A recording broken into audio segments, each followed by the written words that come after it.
tema deste ano foi retirado de um livro da Kira Kirkland. Está satisfeito com esta temática? Esta frase da Kira é absolutamente fantástica, porque quando se diz um cavalo revela sempre a forma como é treinado, quer dizer que ele revela sempre o que é bom e o que é mau. E uma das coisas que se discute muito é quando um cavalo é treinado, por exemplo, nessa atitude de overbending ou hiperflexão, o cavalo tem sempre sinais disso. E que, no fundo, esse treino que é considerado por muitos como mau, não é? Embora, por exemplo, a Ankie van Grunsven também o utilize e não o considere assim tão mau, mas obviamente que ela é uma cavaleira também de exceção. É realmente importante, no fundo, revelar ou mostrar como é que os cavalos podem ser treinados. Nós cá em Portugal temos uma tradição equestre ímpar, fantástica, que nós muitas vezes nos prezamos e temos que valorizar esse património histórico que nós temos.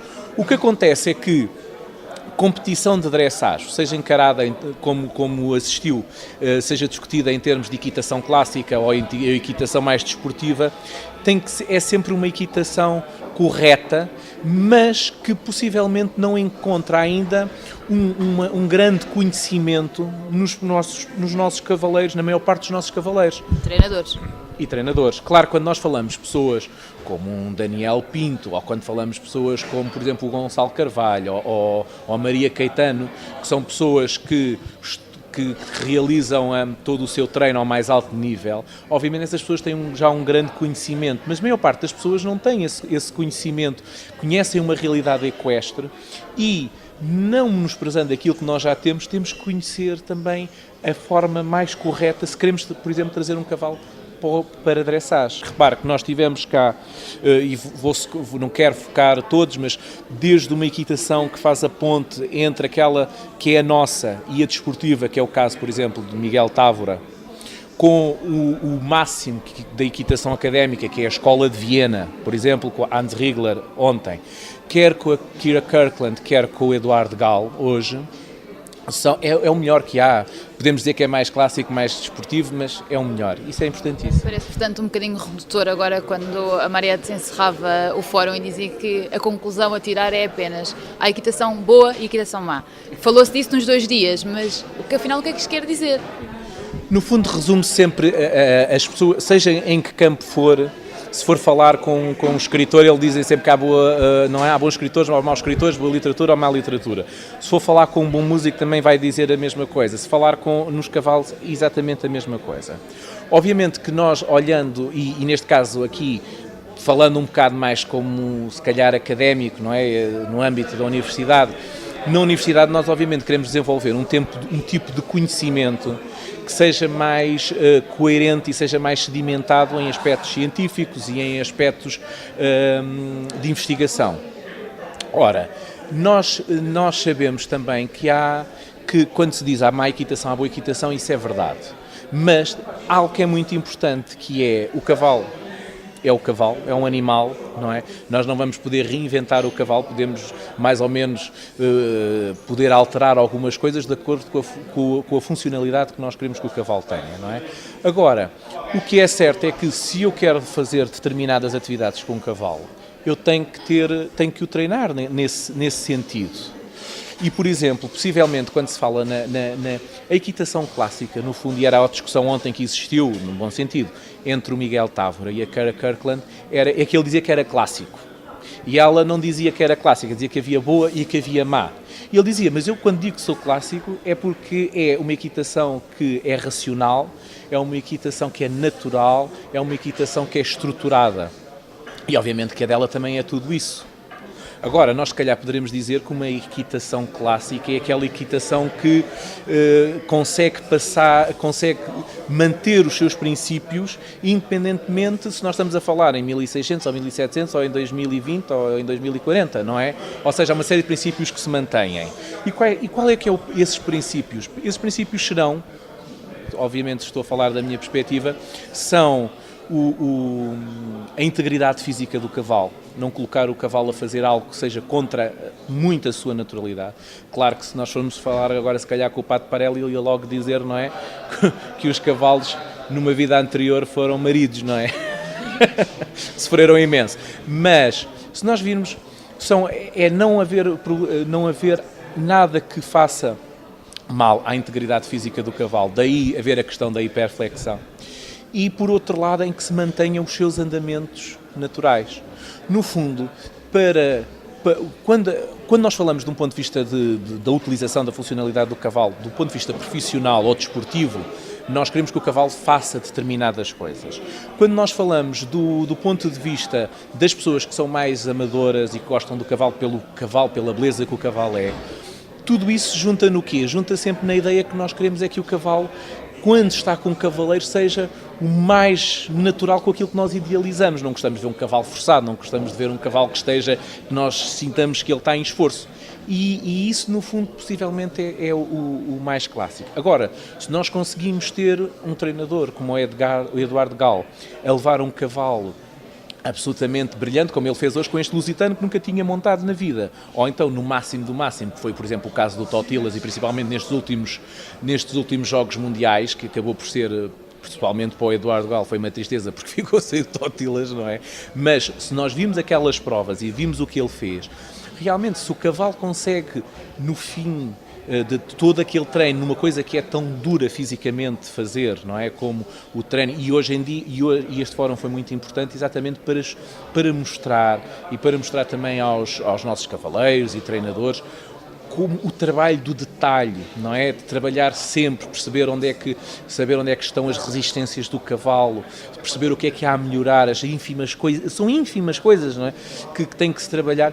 Isso é importantíssimo. Se uma pessoa consegue, resumindo, se uma pessoa consegue chegar depois às provas mais importantes internacionais e o cavalo consegue fazer aquilo sem esforço nenhum e parece que ainda podia fazer 3 ou 4 grandes prémios a seguir àquele, eu acho que aí realmente estamos a contribuir para, em última análise, para aquilo que se chama o happy athlete, não é? O atleta feliz, que quer nos humanos, quer nos cavalos, exige sempre um grande esforço. Isso não podemos fugir a esse facto. Não é? Ao contrário dos outros anos, em 2010 o fórum foi extremamente prático. Ainda assim, faltou muita gente, muitos criadores nacionais, muitos treinadores, muitos cavaleiros. Porquê é que me parece que isso está a acontecer? Estamos a ver pessoas a virem de países estrangeiros longíssimos e os que são de cá não estão a aproveitar.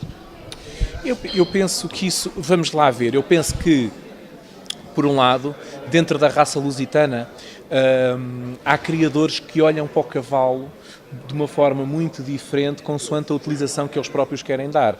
Há criadores que querem vender os cavalos ou fazem toda a sua estrutura em torno do cavalo de lazer. Há muitos criadores que também apostam, por exemplo, na tauromaquia. E depois há um nicho, um grupo pequeno de criadores lusitanos que querem, ou que antevendo um mercado mais internacional e de projeção do cavalo e da sua própria cudelaria de uma forma internacional, acham que a dressagem é o caminho mais adequado para o fazer. E nós ontem no espetáculo, ontem à noite, nós vimos cavalos a fazer quase, digamos assim, um grande prémio em quadrilha, digamos assim, no final do espetáculo, que são, não, basta pensar, ou basta ver cavalos como, por exemplo, o Chiripiti, não é, da cudelaria Vaz Freire, com a Maria Moura Caetano, ou ver um cavalo como o Rubi, um Alter Real com o Gonçalo Carvalho, ou ver o Galopin de Lafon com o Daniel Pinto, ou seja, há pessoas que percebem que a dressagem é o caminho para o cavalo.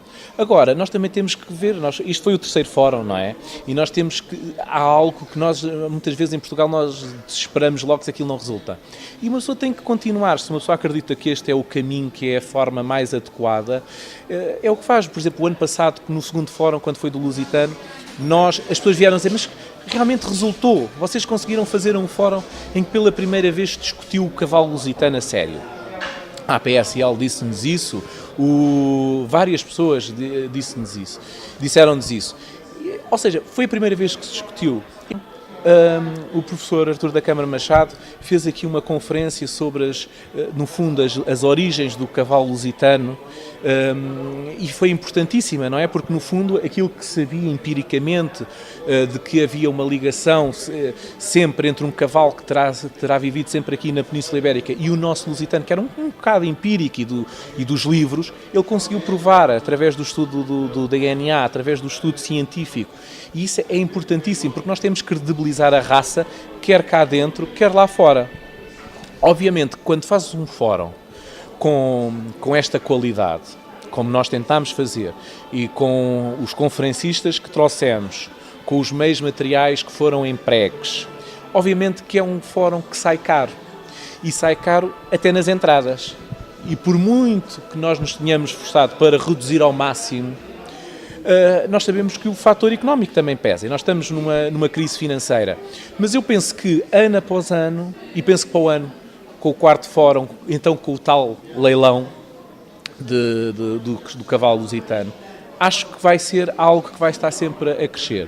Nós temos o otimismo e temos o entusiasmo para fazer, e achamos que estamos no caminho certo, ou seja, ligar o melhor que nós temos nacionalmente com o melhor internacionalmente, com o que há internacional.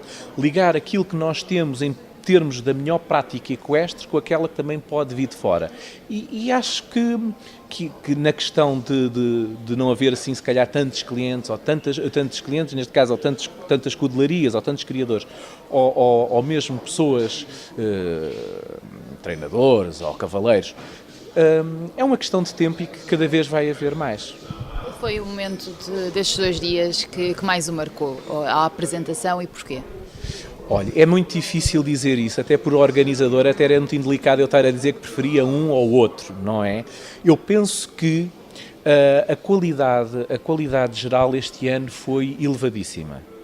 Penso que, por exemplo, eu não queria estar realmente a deixar nada de fora, mas penso que quando nós tivemos, por exemplo, logo no início, por exemplo, uma pessoa como o Miguel Távora, que no fundo liga o passado mais glorioso daquela equitação académica do Nuno Oliveira e dos seus alunos, a dar uma aula num cavalo novo, como era o caso do cavalo do Francisco Bessa de Carvalho, montado pelo João Fialho, passando depois pelo cavalo do Rodrigo Torres, passando depois logo a seguir o treino minucioso e tão entusiástico que a Kira Kirkland fez com o Daniel Pinto, a aula magistral, que, por exemplo, foi a do Hans Riegler com o Spartacus e com a Janette Jenny, o próprio espetáculo ontem à noite, não é?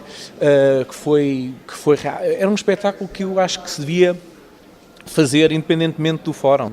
Depois a apresentação da Escola Portuguesa de Arte Equestre, hoje de manhã, que eu acho que excedeu todas as expectativas, porque mostrou verdadeiramente como é que, volto a frisar, com tantas adversidades, como é que eles conseguem fazer aquilo, não é? E como é que eles conseguiram melhorar? Obviamente aí que há um papel importantíssimo do Dr. Guilherme Borba, e depois agora, mais ultimamente, do Dr. Filipe Graciosa, de conseguir quase recriar um cavalo, não é? O cavalo Alter, não é? Que é um cavalo que basta, quando se vê o Rubi, as pessoas ficam absolutamente apaixonadas pelo Rubi. E depois acabar com o Eduardo Gal, que montou pela primeira vez, hoje, um lusitano, não é? E que percebeu imediatamente o cavalo que tinha e a aula magistral também que ele deu, não é? Da utilização do cavalo, e depois no fim ainda disse que o cavalo tinha a disposição mental que ele encontrou no Tótil. Eu acho que isto é fantástico, não é? Quanto ao próximo ano, já foi avançado a questão do leilão, já há algum tema pensado? Há tema, óbvio, vamos lá ver, 2 aspectos. No ponto de vista do leilão, o leilão já começou a ser preparado e já começou a ser pensado já há muito tempo. Foi anunciado agora, mas já começou a ser pensado. Em termos de tema, já há uma série de temas em pensamento, mas ainda não posso avançar.